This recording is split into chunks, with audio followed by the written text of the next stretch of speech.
Hi there, welcome to this episode. Now you may or may not know, last year I was commissioned by Honda to build a Honda Rebel custom build for the Wheels and Waves show in Biarritz, and it was in a build-off with the rest of Europe. And I thought the bike was stunning and beautiful, and you can catch those build videos, they're still on this channel. I was convinced it was going to win, and I didn't. I came second, I think, to Sardinia.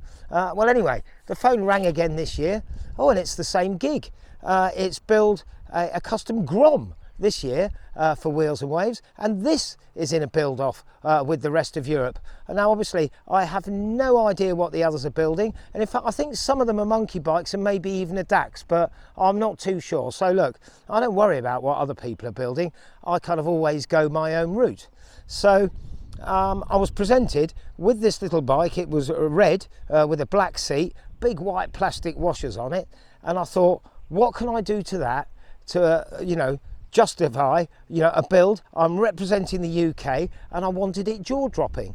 So I sat down, not for long actually, and I decided I wanted to lengthen it, lower it, turbo it, nitrous it, have fantastic paint and leather seat, and hopefully it could be a stunning little show winner. And well, feast your eyes, here it is. I absolutely love this little bike, and I don't know if I've just got lucky, but this bike, as it stands here today, is exactly as when I had that light bulb moment when I imagined what I was going to do to it. It has turned out exactly the same as that vision, and I'm just going to run you through what's happened, how we've got here, and who did what, because obviously I haven't built this on my own. Like, for a start, I certainly didn't paint it. You want to see my painting, it's rubbish. But look, so let's talk about the general style first. This thing, obviously, it's been lengthened, and to lengthen the swinging arm, that is the standard swinging arm. You can buy aftermarket ones, but the problem with that, well, it's not only that, we wanted to shed build it anyway and show off our prowess. But most of them seem to be in the Far East, and I certainly couldn't guarantee getting one in time. This bike has taken 5.5 weeks to build. I was given 4.5. It's a week late, but it's been worth it because of how it's turned out. A couple of little things just took a little bit longer than expected. So that's a standard swinging arm lengthened. It's got a brace underneath, because when we first lengthened it and then offered it back up to the bike, it just looked a bit spindly, and this is a proper drag bike with the turbo and the nitrous, and it definitely needed beefing up. So Jordan took it away again, and he put the brace on. We've also, because it's a drag bike, because this is the real deal, we're hoping to use this in anger. We haven't fired it up at the moment. It's literally hot off the press, and it hasn't been dialed in. I'm being honest, it's not been dialed in yet, and there's still the oil lines to fit, the feed and return, which Jordan's coming here at 3 o'clock today to do that. It's got a lock-up strut here, which means we've junked the shock absorber, and it's got a solid rod in there. So this will not go up and down, which is kind of what you want on a drag bike. And because this is solid, we've been able to mount the footrests on the swing arm, because this won't go up and down and your feet move, and also it would apply the gear change if it was going up and down, because the linkage rod would move, which I'll show you in a minute. So there's the swinging arm with a brace, lengthened. And what Jordan did is, he had another Grom swinging arm just lying around like you do, and he chopped the original and welded a new back on. So this is a Honda swinging arm, just properly lengthened, and it's gusseted and everything, and it's strong. Got the original chain adjusters. Jordan then went, well, we don't need a rear brake. I said, are you mad? You're going to go that fast without a rear brake? He said, no, we never have a rear brake. So the disc, the caliper, the master cylinder, the brake pedal and all that, well, that went in the bin. And I made just a little blanking plate. It doesn't actually need that, but I just thought for a custom bike, it looked a bit odd without it on there. You could see inside and it wasn't all nicely detailed. So I made that. That's just a blanking plate to make it look pretty. Some people say you shouldn't have something that makes it look pretty. It's purely functional, but that doesn't weigh a lot, and it's certainly lighter than what was on it. So I made that to go on there. These are just aftermarket footrest. We didn't make these, but they're nice. They pivot and they're on there.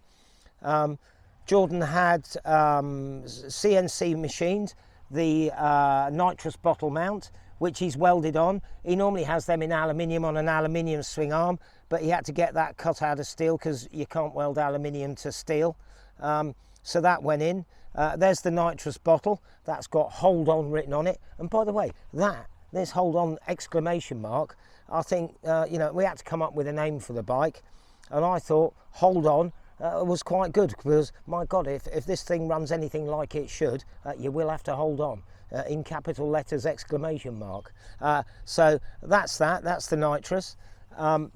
Then moving around here, I didn't like the original side panels. They had these great big rings. These rings here were white. We've just painted them. I did want beautiful billet aluminium ones. I haven't had the time. But I think that works well with the paint anyway. So it's like a lot of these things. You get forced into a corner, and actually I like that anyway. I probably prefer it. It goes better with the paint. They'd stand out a bit if they were mirror polished billet aluminium. These were just a triangle with these great big washers in, and I didn't think it did anything for the bike, and it was a straight triangle. I've just put a bit of shape in and a number board to put the name on, and also I knew we were going to have this paint effect on it. So that's the side panels. The tank bodywork is just standard, just been beautifully painted by Arnie, and I do like the shape of it. I think it's quite an aggressive shape for a little bike, and from straight on from the back, the way it comes out, it's like a mini GS BMW tank. And I never thought I'd say that because I don't like GS BMWs, but there you go. That's the tank. This is the business end, obviously, the turbo. I was thinking of painting it black just in this bit because this is titanium. Jordan made this, I made the mount. I mean, look at that. That looks lovely, and it is, you know, the business. This turbo, why I got Jordan involved in all this is because he actually runs a turbo Grom, and he's been a mate of mine for 10 years, and he's always impressed me with what he does on the drag strip. And when Honda asked me to do a Grom, well, I knew straight away, get Jordan involved because he actually runs these for fun. Now, that is a Garrett turbo. And he had them commissioned specifically for these little Honda engines. And he tells me that's the smallest turbo in the world, and he had 4 of them made by Garrett. So that is a Garrett turbo. As you can see here, the oil lines aren't plumbed in yet. That's been done later. So there it is, and it's got the inlet mirror polished aluminium tube straight into the inlet going around the front there. That looks lovely as well. Not only is it functional, it looks lovely. I'll mirror polish that. I was thinking I was painting it satin black, but no. And I was going to paint this turbo, but look, if you get that, it'll just peel off, I think, when you use it. I've never really been involved with turbo bikes before, but anyway, and I quite like the ruggedness of that, just plain cast as it is. So anyway, so I haven't done that. Also, Jordan has chopped 2 inches out of the fork to lower it, to get it all a nice line straight through the bike and that it rides properly. So yeah, there's 2 inches out of the forks. They're standard forks, standard front mudguard. This was, I designed this fairing. This is carbon fibre. This is the real deal as well. That's what I mean about this bike. Everything's proper on it. It may be a Grom, but it's properly done. So that's a carbon fibre nose cone that I did for a different bike. And I offered it up, and it fits beautifully around the Speedo and the way it looks. I love it. We haven't got a headlamp in it because we don't need a headlamp. This is for a drag strip. And I was going to bin the rear light, and Jordan said, oh no, you have a brake light on a dragster. So there we go, the rear light's been left on. But I think this works really well with the shape of it, with the tank and all that. So, so look, that's the basic layout of this side. I just love it. When a bike comes together, so you're never sure how it's going to look until you actually get it done, get it painted and get it finished. And the minute this was getting near completion, I knew it was going to be lovely, and I am over the moon. Now, people out there may not like it, and that's fair enough as well. But for a Grom, I think this is cool. The other thing I did, I had flat drags on it. Well, one, it restricted the steering massively. And then so I put some Superbike ultra lows on, and I like those. I like the bend of that, and I think that makes it look quite aggressive. I think it looks more aggressive with these than with the flat drags. So it's got those on. I put Tomaselli racing grips because if we do use this in anger, that's what you need. Look, there's no bar end plugs in this. I hate them anyway. And that's just proper racing, so that's how it should be. We've got the switch gear with, you know, the kill switch and the starter on it and everything, so that's on. Just bought some little mini short racing aftermarket levers. The others are really long, so they're functional as well as look lovely. I think that looks great. All the cable routings are lovely. None of these cables touch the fairing, even on full lock. That's all properly done. And so I really like that setup. I think that came out lovely. Again, the first sighting lap, black flat drags. It was nice, but I think that's better. Again, a happy forced into a corner and it looks better. I'm going to sit down here now. I'm getting hurting my ankle. Now, at this point, I'm going to mention who's been involved in this because it has been a team effort. I thank Honda for giving me a Grom to do because there was talk about other bikes, so thank you, Honda. And after I'd accepted the commission, Ian from Honda went, God, we'd like you to work with this influencer. I went, what's an influencer? I didn't have a clue what an influencer was. Yeah, we'd like you to work with him. He paints trainers and modifies them and that kind of thing. It said, we'd like him to be involved in the bike with the paintwork. So I thought, I wasn't reluctant at all because I do like working with other people, and I mean, look at it. It brought fresh ideas to it that I certainly wouldn't have come up with on my own. Now, I drew on the first day we were here, the three of us, Ian, Matt and myself were here, and he's never been involved in a bike before. He's never even sat on a bike. But the stuff he does painting his trainers and that are quite incredible. So he said to me, well, we were talking about paintwork for it because obviously he was going to design the paintwork. I turned that totally over to him. It was up to me to get it on the bike because he's never built a bike, so straight away it's Arnie at Pro Custom. I get him to paint everything of mine, so that's not a hassle to me. Matt said, have you got any actual preferences, Guy? You know, he very politely asked me because it was down to him, this paintwork. And I said, I'm not fussed about the colours. You can have any colours you want, but I want this, because this bike is going to be so outrageous, I wanted this kind of cartoony run paintwork, like it's run all over the bike because it's gone so fast while the paint's still wet.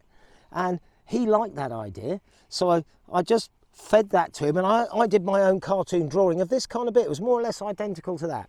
So I gave him, that's what I'd like, and he went away and designed this, which I absolutely love. I'd never have picked these pastel colours. You know me, I'm candy red, candy orange, candy blue, black, gold, whatever, but I've never painted a bike pastel colours. Now it's on. I absolutely love it. And the other thing is, I took the bodywork when I could up to Arnie, and Arnie didn't have a lot of time to paint this. And I arranged to meet Matt there just so we could talk through the final shenanigans about the paint. And we were talking about the stencils for Arnie to be able to airbrush this. And Matt has got this machine where he can cut the stencils out. So we arranged for Matt to go to Arnie's without me there because the colours had been picked. Arnie had the bodywork and it was up to Matt and Arnie to sort out the paintwork between them. And as I understand it, I wasn't there, Matt cut out all the stencils on his little machine that he could get in his car at Arnie's, and he was cutting them to size while Arnie needed them. And then once Arnie had got them, then Matt could go home, and then Arnie, you know, put them on and applied the paint. So it was a real team effort, the paint, you know. I had these sort of cartoony, it was like a really rough brief. I just floated that idea out there. Matt ran with it, and then him and Arnie liaised, and Arnie is a genius as well. And they came up with this between them. And the first time I saw it was when I went to collect it. And, well, I'm gobsmacked. I absolutely love it. I think it's cool. I think it really suits the bike. You know, that wouldn't look good on every bike, but on a turbocharged nitrous Grom that's lengthened and lowered and is hopefully going to be ridden in anger. I love it. Now, the other part of the equation, and a very important one, has been my mate Jordan. As I said earlier, I've known him 10 years and he uses these in anger. So he was the man to go to regarding this, and he's great at fabricating. So he's the one responsible for the turbo and all the plumbing and everything else to do with that and get it working. He's also the one responsible for the nitrous bottle and getting all that working. But he's also the one that fabricated the swing arm by chopping it and adding one in, and the brace. He did all that. He made the footrest mounts. He made the gear change linkage. And basically, he's done all that side of the fabrication. You know, he welded up the exhaust. He was responsible for all of that and all the associated plumbing and tinware to go with that, mount for the nitrous. And that's that. So, and he's done a fabulous job on that. So, what with Matt and him, and then me, well, you say, what have I been doing? Well, the original vision was mine, and I've got to bring that whole thing together. And also, in my own defence, I have done bits of fabricating as well, which I do like doing, but I'm not a good welder and all that. Yeah, forget all that. I'd get Jordan to do that all day long because he's fantastic at it. I made a one-piece mount, exhaust mount here. On the other side, we'll show it in a minute, you can't see it from here. We had to fit a chain tensioner because of the brace. Obviously the chain would be taking lumps out of the brace under the swinging arm. I made the chain tensioner and I fabricated the fairing mounts and all that kind of thing. So the overall vision was really mine. I was steering the project to get to this end. I must admit though, the other guys fully agreed with me that it was going to be outrageous and look cool, and they trusted me that the finished thing would look, you know, what I think is jaw-dropping. I think they thought it was going to be cool too. And after a lot of hard work, oh, and the other thing, the seat. There's so much on this bike, and it's been mental building it. I'm burnt out. It's a lovely day here in the sun, and this is my reward. I'm happy as anything, as happy as you can be. Now the seat, I made a foam thing here out of loft insulation that I took to Ed to give me this shape. I wanted this gunfighter shape. It just shows you the teamwork involved in just this. So Ed has covered it in leather and done the diamond stitch and everything to the shape I gave him, and he also cut it down here and lowered it. But in Matt's digital image of the paintwork, before anything was painted, he'd put these splashes on the seat, and this is what he does to trainers. You know, this is his field, that's what he does. And it was his idea to paint the leather. Now, me being me, a bit of an old stickler, I was thinking, that's going to go wrong, or it's going to look awful. How can you paint a beautiful black leather seat? And I was thinking that my biggest concern was, if it did go wrong, well, Ed's now on holiday, and Honda wouldn't be having a bike. So anyway, I went to Arnie's with it. It'd only been in my hands for an hour, and I gave it to Matt's team, and they took it away, and it came back the other day like this. I absolutely love it. I'd never have thought of doing that, and that's why it's taught me a lesson, not to be quite so stubborn, and maybe let go a little bit. I don't like letting go. Normally a project, it's mine and it's all mine and it's going to be how I want it. But they've been such a great team to work with, because even though I've given them free rein, they've picked up on little bits of information. They've trusted me. I've been building bikes a long time, and they trust my opinion as well. So it really is a collaboration, this thing. And the proof of the pudding is in the eating. Oh yeah, and also I've got my new skid exclamation logo on there. Well, I didn't have anything for that. You know, I've been writing it. Well, I'll sign stuff, God forbid. I just wanted that italicised sort of electric writing with an exclamation mark. Matt digitised all this for me, and then him and Ed got it embroidered into the seat, and there's Jordan's logo, which Matt also did for him, because me and Jordan, we build bikes. We don't get all this kind of thing together. That's like, oh, I'll do that tomorrow, get my logo organised. So now, thanks to Matt, I've got a digital image of my logo that I can embroider and put on hats down the line and whatever else, and on t-shirts. And Jordan's got his, it's an M, which is very similar to the M tread in this tyre. So that's on there as well. And also, and I'm quite happy to do this, the badge for the bike has got Matt's company logo on it.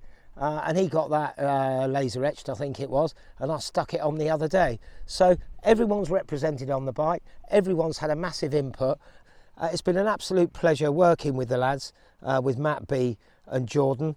and I think it's absolutely jaw-dropping, and I really hope that it wins this time. If it doesn't, well, I think I should hang up my hat.